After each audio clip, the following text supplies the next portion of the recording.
Hello friends, welcome to the channel Physics by IITians. Okay.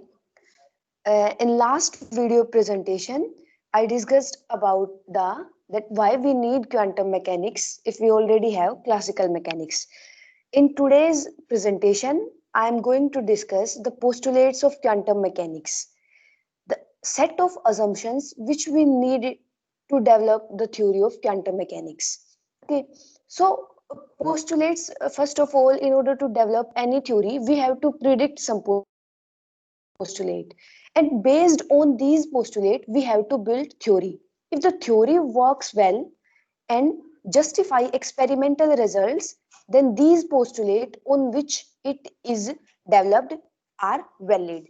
So the postulate of quantum mechanics, there are 5 or 6 postulates of quantum mechanics, and based on these postulate we developed a theory, and this theory works well, and that's why we can say that these postulates are valid. There is no certain derivation for these postulates. Okay, so what we usually do in classical mechanics? In classical mechanics, if we have in a system and we have to get information about the system, so at a particular time, we have position and momentum of that system at a particular time. And using the Hamilton's equation, we can find the position and momentum of that system after some time. Suppose at time t dash we can find, means we can find the time evolution of our system using Hamilton's equations. Okay, so now what we have to do in quantum mechanics? So also the same thing in quantum mechanics. First of all, we have to define the state of a system.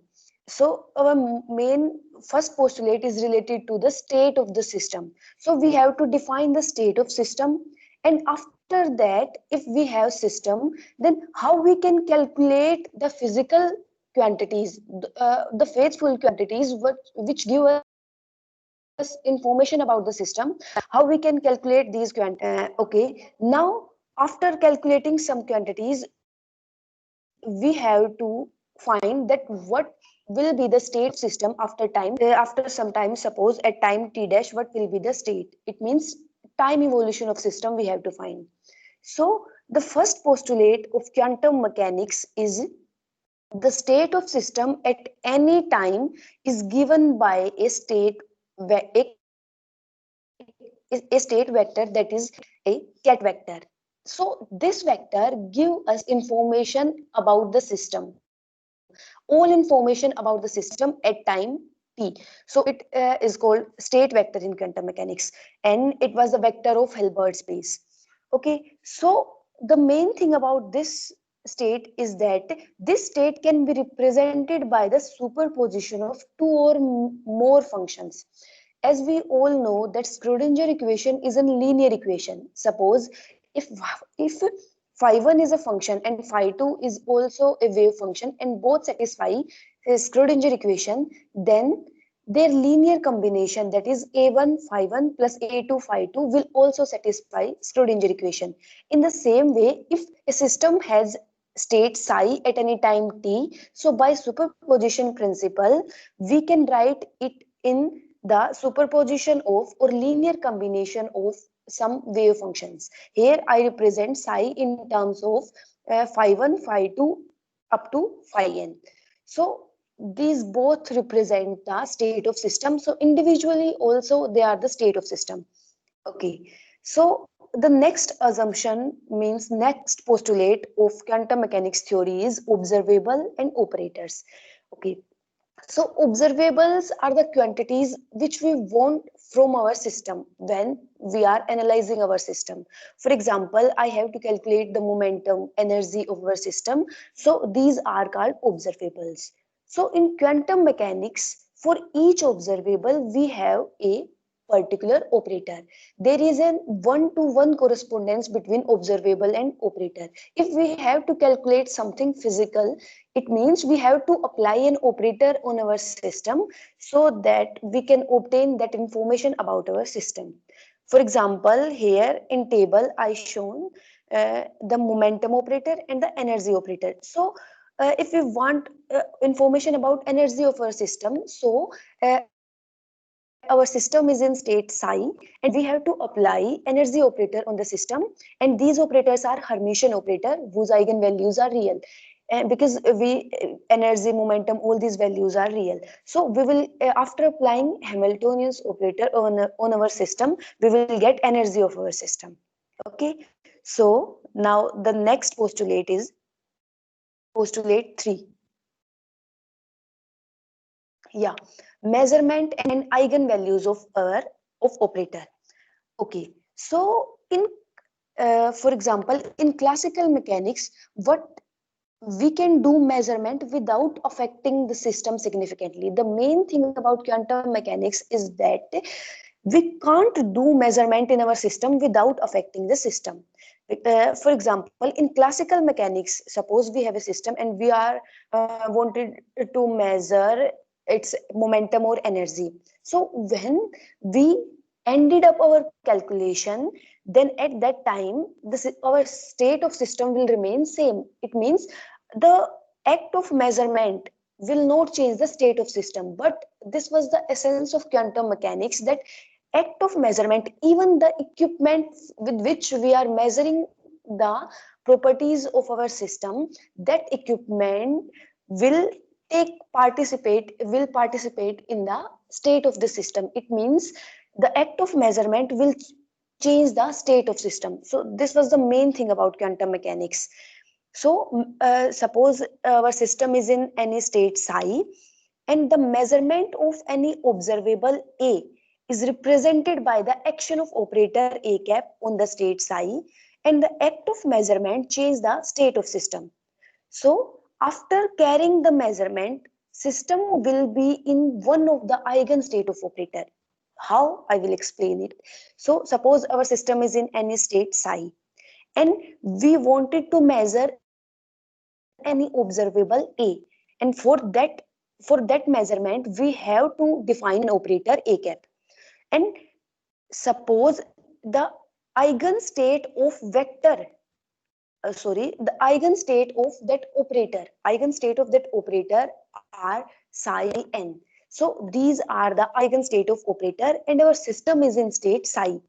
Okay, now, so before measuring the observable A, we have to represent the state of system in linear combination of the superposition of in states of that operator. It means we have to represent psi in terms of psi n cats.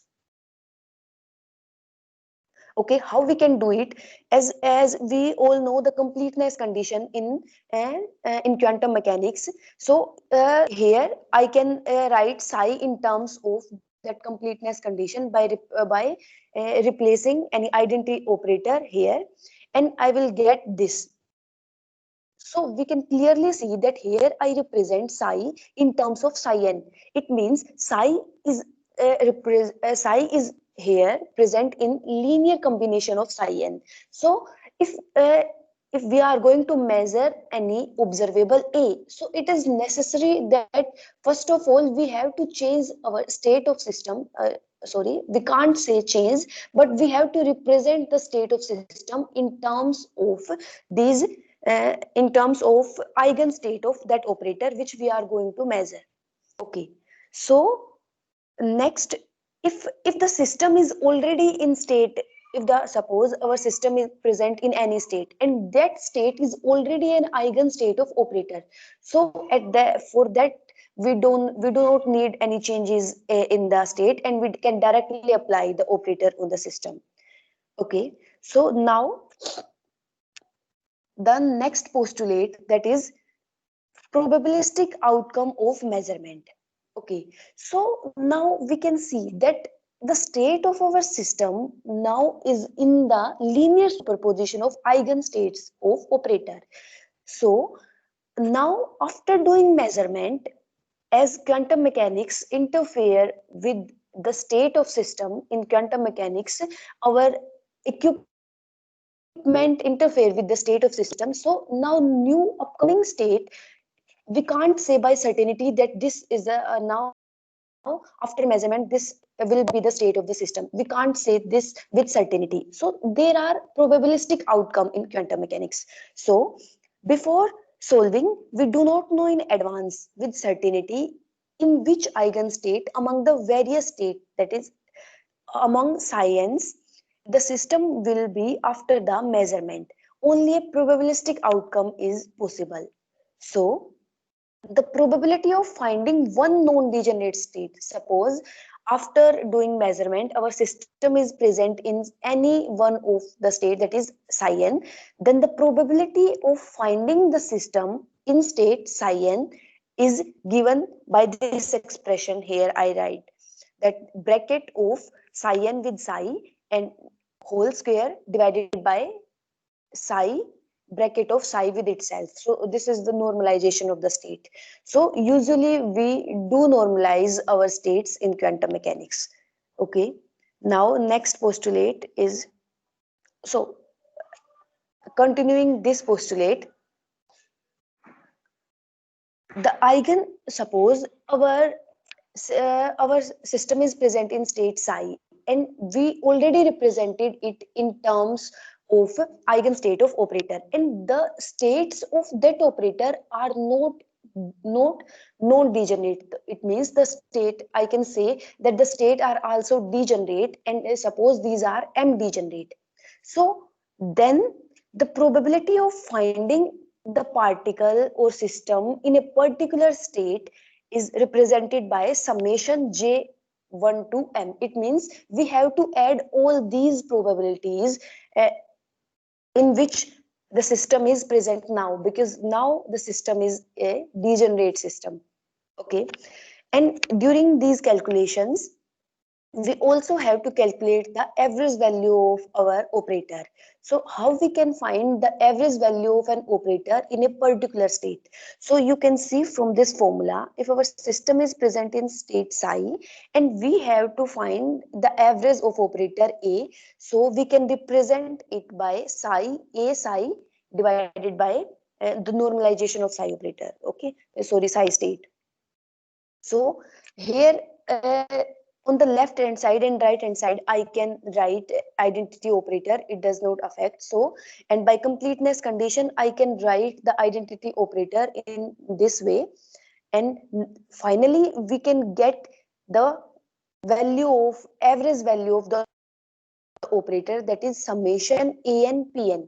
It means we can find the average value of our operator if we have probabilities of different state. Means we have to find the probabilities that what is the probability of finding the system in a particular state, and after finding the probability we can multiply it by its eigenvalue and we can find the average value of our operator. So now the next postulate is time evolution of system state. So if we have any system, if we have system, suppose our quantum mechanical system is present in state psi, and we have we already done some calculation that we already find its average value, momentum, vector, position, etc. All these quantities we know. Then we also want to know that how our system is going to behave after time t. So for that we have to use this postulate. So suppose our system at time t equals to 0 is present is present at t equals to 0 in state psi t naught. So this was the initial state of our system, and we have to find the state of system after time t. So for that, in quantum mechanics, we have to apply the time evolution operator or the propagator. So the expression for time evolution operator is expressed in as shown in on the screen. So this was the operator which we have to apply on our system state so that we can get the state of system after time t. So psi t is the state of system after some time. So in this way we can find the evolution of our system. So here this evolution operator is an unitary operator, and we can find that its dagger is inverse of itself, inverse of this operator. Okay, so next, so all these postulates, I just wanted to explain all these postulates within a simple example. So in this example, we consider a system whose state is given in terms of orthonormal set of three vectors. So orthonormal vectors are those vectors whose bracket with one another comes out to be 0, and whose and the bracket with itself is 1. Okay, so we can see from here that our system is present in state psi, and we can represent our system in terms of phi 1, phi 2, and phi 3. So this was the first postulate of quantum mechanics. So our system is present in superposition of some states, and it is present in state psi. Okay, now the next thing, we have to check that whether our system state is normalized or not. Okay, why we have to do normalization? Because in quantum mechanics we have to deal our problem in a probabilistic way, and the maximum probability, as we all know, is 1. So in order to compare our results, that in which state the system is present and what is the probability of finding the system in a particular state. So in order to analyze all these results, we have to normalize our system. So because we are dealing in a probabilistic way, so we have to normalize our system state. So now from here we can see clearly that this state is normalized. Okay, now the next thing we have to find is the probability of finding the system in one state. It means what is the probability of finding the system in phi 1 state, what is the probability of finding the system in phi 2, and so on.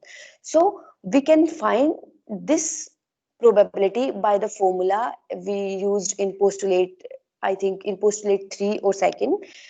So using that formula we can clearly find, and these are orthonormal cats, and we can find the probability of finding the system in state phi 1 is 1 by 3, and in state phi 2 it comes out to be 4 by 9, and in state phi 3 it comes out to be 2 by 9. So we can analyze our results from here that the probability of finding the system is more in phi 2 state, means the system after measurement would always like to rest in phi 2 state.